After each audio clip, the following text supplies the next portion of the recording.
Hello and welcome. This is the newsroom for today, Friday, November 13, 2020. We're broadcasting to you on E1, Sky TV, NTN, and Tarsi TV in Bartica. These are the headlines. Guyana's aviation industry slowly recovering now that the airports have reopened. Passenger traffic has increased by over 7,000. The industry has been doing well. It's a slow recovery. Guyana's Minister with responsibility for finance, Dr. Ashley Singh, says the government is actively pursuing investments from the United States as it plans to build a modern economy in the shortest possible time. A lockdown in Cubana, Region 1, brings the COVID-19 outbreak under control. And in sport, New Zealand favourites, but West Indies can spring T20 surprise, says a New Zealand journalist. With the news, I'm Neil Marks. We're glad you could join us. Guyana's aviation industry is slowly recovering since reopening to regional and commercial flights in early October, noting that the industry suffered billions of dollars in losses since its closure in March to curb the spread of the deadly new coronavirus. Director General of the Civil Aviation Authority, Gov't, feels that the recovery will happen in stages.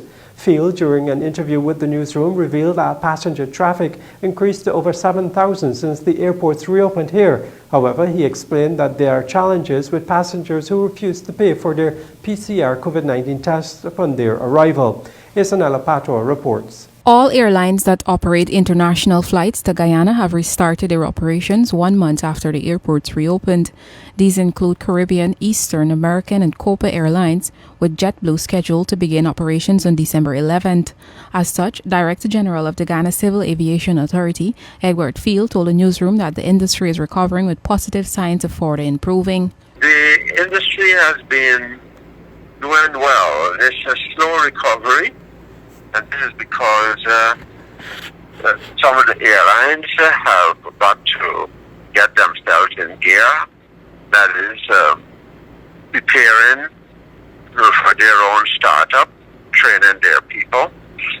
But it is recovered after the first week, where now we have all the airlines operating into Guyana, those that used to operate before.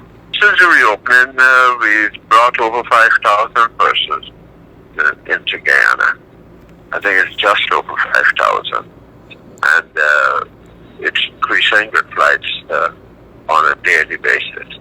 The Director General explained that COVID-19 testing is being done on site at both the Chedi Jagan International Airport and the Eugene F. Karai International Airports for passengers who arrive here. The testing is for passengers with a negative PCR test done within 4 to 7 days upon arrival.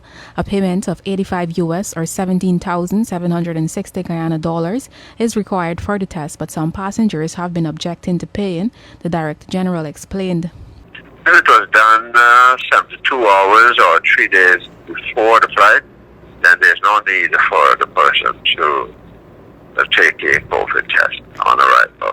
One of the challenges there's some of the passengers who had to pay for a test on arrival that claim that they didn't have money to pay for the test, and they didn't know that they have to take the test. But we are putting all the measures. We are making sure that the testing on arrival is properly advertised on our website at the airports, and individuals who refuse to pay for the test, those who have to pay on arrival, if they refuse to pay for the test, we'll be enforcing some serious measures against those passengers, which can even land them on the no-fly list. So far, over 1,100 COVID-19 tests were done at the Chedi Jagan International Airport, of which there were 6 positive results. Meanwhile, President of the Tourism and Hospitality Association, Mitra Ramkumar, explained that the almost 200 persons who were laid off from Roraima Airways when the airports closed are now being rehired. So let me give you Roraima example. When COVID hit and the airports were shut down, we have had to put almost 200 staff on no pay leave, or if you call it layoff. Whatever you call it, they're without pay, and they're without being able to provide food for their families. Since the reopening of the airport, we have actually begun rehiring prior to opening, so that you ramp up for that reopening. A strict monitoring and quality survey is being done to ensure adherence to the COVID-19 measures at the airports. Reporting for the newsroom, I am Isanella Patwo. Police have arrested 5 persons in connection with a suspected human smuggling and trafficking in person racket following the discovery of 26 Haitian nationals in a city hotel and in a minibus on the Linden-Mabura Road. The Ministry of Home Affairs in a statement noted that ranks of the Guyana Police Force conducted 2 search and cordon operations in Georgetown and Region 10 when they discovered the nationals at a city hotel and in a minibus on the Linden-Mabura Road. 10 nationals are adult males, 9 are adult females, and 7 are children, 2 boys and 5 girls. The ministry said they are currently in protective care pending the outcome of the investigation. The Guyana Energy Agency, the GEA, on Wednesday signed 2 agreements with Farfan and Mendes Limited and Savantix Caribbean SRL for 2 solar farms in Latam in Region 9 and Bartica in Region 7. According to a statement from the GEA, the companies were selected from a total of 8, both local and international, which participated in the bidding process. The process commenced with the opening of bids on January 7, 2020. The total contract amount for the 2 solar PV farms at Latam and Bartica is 1.09 billion Guyana dollars. The duration for the completion of the 2 sites is estimated at 330 days. The deals are for the execution of the engineering, procurement, construction, and installation and commissioning of solar photovoltaic power plants, including battery energy storage systems for the hinterland. This project falls under the Renewable Energy Solutions for the Hinterland, which seeks to address the energy diversification policy goals of the Government of Guyana by increasing the electricity access for the hinterland and rural areas with renewable energy solutions. It is a major component under the Energy Matrix Diversification and Strengthening of the Department of Energy program funded by the Inter-American Development Bank. The government is actively pursuing investments from the United States as it plans to build a modern economy in the shortest possible time, according to Minister with Responsibility for Finance, Dr. Ashney Singh. Dr. Singh on Friday addressed the annual general meeting of the American Chamber of Commerce, that's the Guyana chapter, where he said several amendments are on stream to make doing business in Guyana easier. Bibi Katoon has more. The American Chamber of Commerce on Friday held its 3rd annual general meeting, where increasing investments in Guyana was at the top of its agenda. Delivering his first public address since his appointment as Minister with Responsibility for Finance, Dr. Ashney Singh said the government is looking to build a truly modern Guyana in the shortest possible time. He touted increased connectivity, ensuring there is a skilled workforce, and facilitating investments, noting that a meeting between himself and AmCham will be held shortly. In the very near future, I will be engaging with AmCham to discuss your membership's very important contribution to the economic transformation that is underway, as well as to discuss ways in which we can work together to ensure that our shared vision for Guyana is realized. A team led by the U.S. Development Bank visited Guyana last month, where they touted a staggering $200 billion financing for local projects. U.S. Ambassador to Guyana Sarah Ann Lynch, in her address, said the U.S. International Development Finance Corporation already met with 60 Guyanese businesses since returning to the U.S. From infrastructure to energy, from healthcare to agriculture, the future of U.S. investment here in Guyana is just beginning. Over the next year, we look forward to partnering with AmCham on webinars in all of these areas. We look forward to U.S. companies competing fairly and transparently in tender processes, as we want to remain Guyana's top trading partner and partner of choice. Meanwhile, President of AmCham Zulfikar Ali lamented that investors find it difficult to invest in Guyana because business entities they want to partner with are not up to standard in terms of international best practices. The need for international best practices, compliances, and certifications that are needed to do business cannot be overstated. It provides a disadvantage to local companies to participate in contracts, especially in the oil and gas sector. And it is also a great deal of frustration for investors who are bound by policies and international best practices to ensure they only hire firms that are in compliance with these requirements. Ali said AmCham Guyana is working to bridge the existing gaps between local and foreign companies. President Irfan Ali, who delivered the feature address, noted that the Ministry of Tourism, Industry and Commerce and other agencies will work to improve the local business industry. He noted that several plans are in the pipeline to unlock new markets, reduce barriers to competition, and enhance trade. The president also touted plans to slash the cost of electricity by 50%. Bibi Katun, Newsroom. When the newsroom returns, a lockdown in Cubana Region 1 brings the COVID-19 outbreak under control, and the Health Minister, Dr. Frank Anthony, warns against social activities during the holiday season. You're watching the newsroom. A 3-week lockdown in Cubana Region 1 is showing positive signs with no new reported cases within the last few days. The village Tushao, Paul Pierre, during a telephone interview with the newsroom, explained that the joint services must be commended for their efforts to prevent little to no movement in the village during the lockdown. The Tushao also commended the residents for cooperating, and he urged that they continue to adhere to the COVID-19 measures even after the lockdown. The village council will be working to closely monitor the 900 residents to prevent a second outbreak. Out of the 87 active cases in Region 1, Cubana accounts for 37. Thus far, the community has recorded a total of at least 71 COVID-19 cases, inclusive of 2 deaths. At the moment, 28 positive patients are in home isolation. I think the situation is under control so far as we have observed. We have been on extended 1-week lockdown from last week, Sunday last week. Sunday was supposed to be the last day of the 14 days, but due to the tests, I think that was done previously, the week before, there were some cases that came up, and they thought it's advisable that we should extend the 1 week. So we are almost coming to the close of it. I think tomorrow or Sunday that 1 week should be closed. But as far as I can see, the lockdown has been effective. The cases has decreased. The situation is that more people are adhering now to the COVID measurements. Everybody is wearing their mask. Everybody is, taking the necessary precautions. So, what I can say is that I think we're in a better position right now where COVID is concerned. Almost all have recovered. I think the only ones now, and they should be finishing their 14 days anytime now, are those in home isolation. That was 28 persons.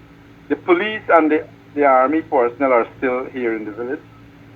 So the lockdown still continues. You would find in the initial stages people not maybe complying with some of the rules, because, for example, you had people wanting to go out to do business as usual, to look after personal interests, So we had to really educate the people about the lockdown as it is, that no movement in or out. And they got accustomed to this after the first two days. They got to understand that it was serious enough to have none to limited movement out of the community. The village council and the task force, the local task force, we have decided that even though the lockdown would be officially ended, we still would be having our internal security, our internal regulations as it relates to the measurements, the COVID measurements. So it's not that the lockdown, it's officially ended, but then we would still have to keep ensuring that people adhere to the measurement.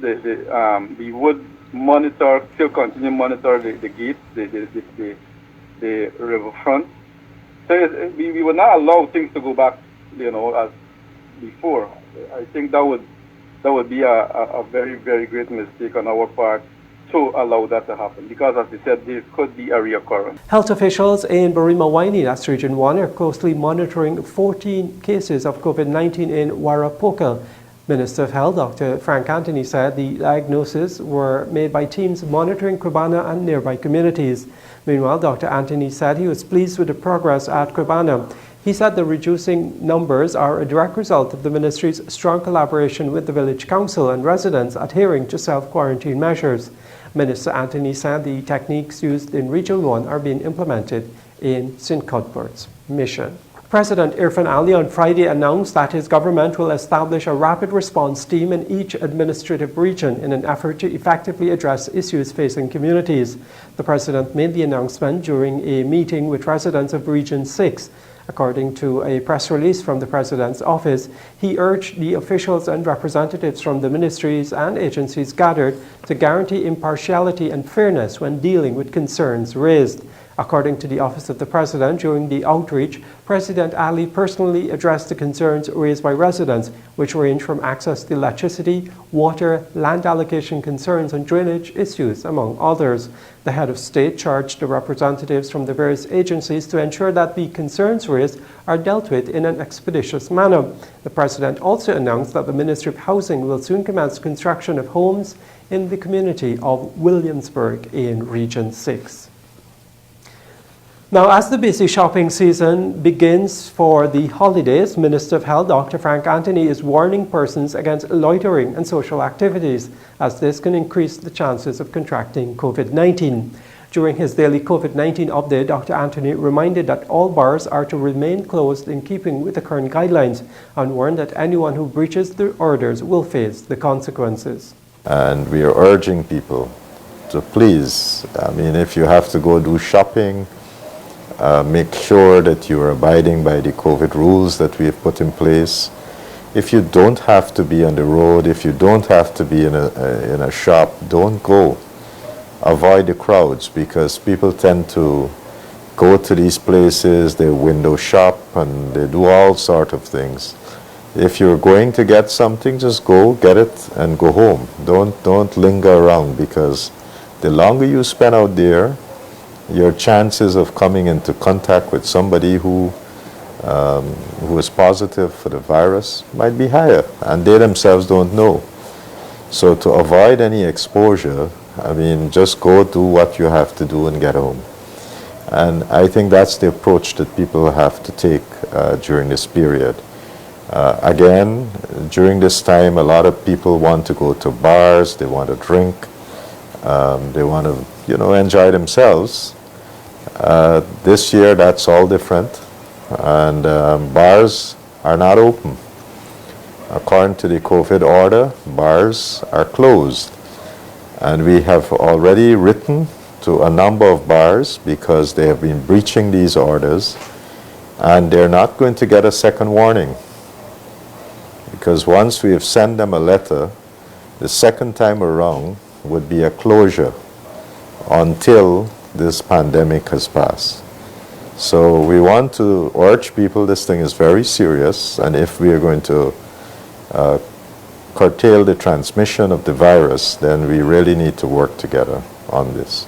Indian High Commissioner to Guyana, Dr. K.J. Srinivasa, is urging all Guyanese to adhere to the COVID-19 guidelines in place during their Diwali celebrations. The diplomat lauded the Guyana Hindu Dharmic Sabha and other organizations which have opted for a virtual motorcade this year in light of the pandemic. He told the Newsroom in a recent interview that many of the embassy's activities have also been curtailed due to the current health crisis. The main aspect of Diwali in India begins from the fact that it celebrates the return of Lord Ram from Sri Lanka, from Lanka, after killing Ravan. And the people of Ayodhya, they line on the sides of the streets to welcome him with a row of the lamps. That's a welcome sign for him. So Diwali comes from the word Deepavali. Deepa means diyas, the lamps. Avali means line. So a line of lamps is what is Deepavali. So the High Commission here, we are not having a big celebration like we did last year due to COVID restrictions. We want to respect the norms of the Guyanese government. People will celebrate inside their homes, and I believe that even the motorcade has been called off, and they will have a virtual motorcade, which I believe is a great step and a unique use of the technology that we have right now.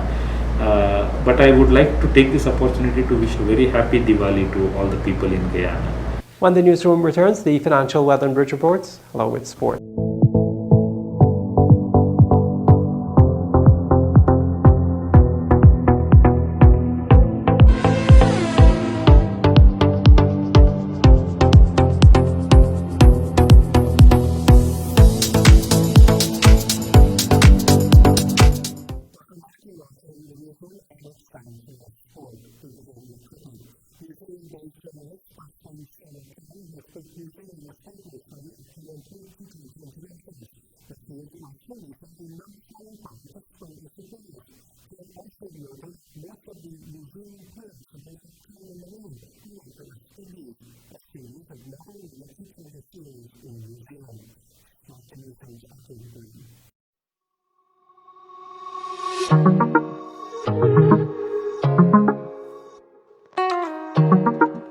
With the exception of guys who have been playing in T20 tournaments, the Kiwis haven't played cricket since March last year in Australia. That series was cancelled because COVID really broke at that time, and I think they came home after playing either 1 or 2 games, I can't remember now.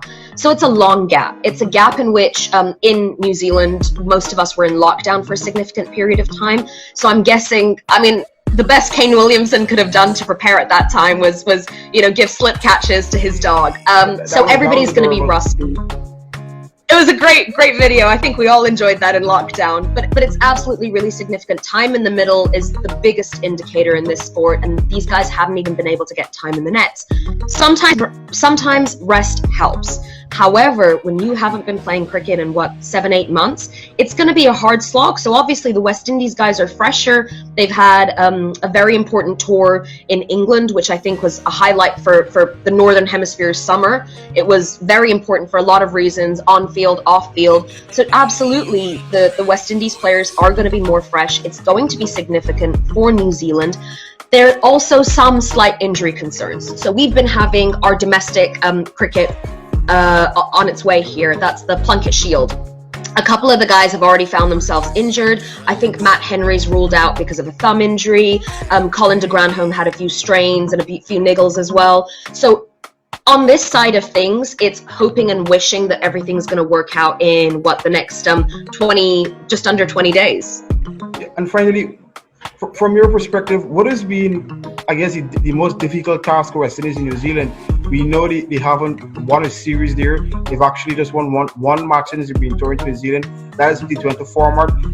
I don't want to get into the test because that is even more, I guess, from West Indian point of view, not a great record. But what has been the most difficult thing about touring to New Zealand? I think for any country, this is a very tough place to bat. I play on some level myself, and I moved here from England, and I was shocked. It's one thing to watch people play on TV and think, well, you're a professional, you should be able to adjust to the pitches and the conditions. It is exceptionally difficult to bat here. Looking slightly forward to the tests, we know that the West Indies have one batsman who, away from home, his record is phenomenal. So it's great to see Darren Bravo back in the test squad. That is one guy that you can be comfortable with who is able to adjust his game for other pitches. However, just looking at the T20s, despite the fact that the West Indies have always been a very strong and boundary-pushing T20 side, it is a very, very, very hard slog here. It's not easy in terms of pitches, and then you have bowlers like Trent Boult, who are not only at the top of the T20 game in general, but are absolute masters of their craft on these pitches. The T20s here are going to be at Eden Park, which has short boundaries, and I would absolutely love to see Kieran Pollard batting on a short boundary. I don't think that's a problem for him, but then you've got 2 T20s at Mount Maunganui. Now, Mount Maunganui is one of the drier surfaces in New Zealand, and I think that's going to be slightly better for the West Indies in comparison to if they were, for instance, playing in Christchurch or Dunedin or in the South Island. So I think that it's not a situation to be automatically negative about. The talent, there is the depth, especially with Myers and Brandon King, and a lot of exciting inclusions on top of the guys that we've already seen play these roles for a number of years. So I think absolutely you've got the talent there, you've got the drive and determination there, you've got the leadership there from Phil Simmons. I think that the West Indies have a very fair chance. The only question is, it is a tough slog for anybody here. It doesn't matter who they are. So it's a good chance, and I absolutely think that the West Indies are going to give the New Zealand team a lot to fight against. I think the New Zealand team will probably be feeling favourable going into this T20 series. It's hard for them to get beaten in their home fortress, but if anybody can do it, it's absolutely the West Indies side.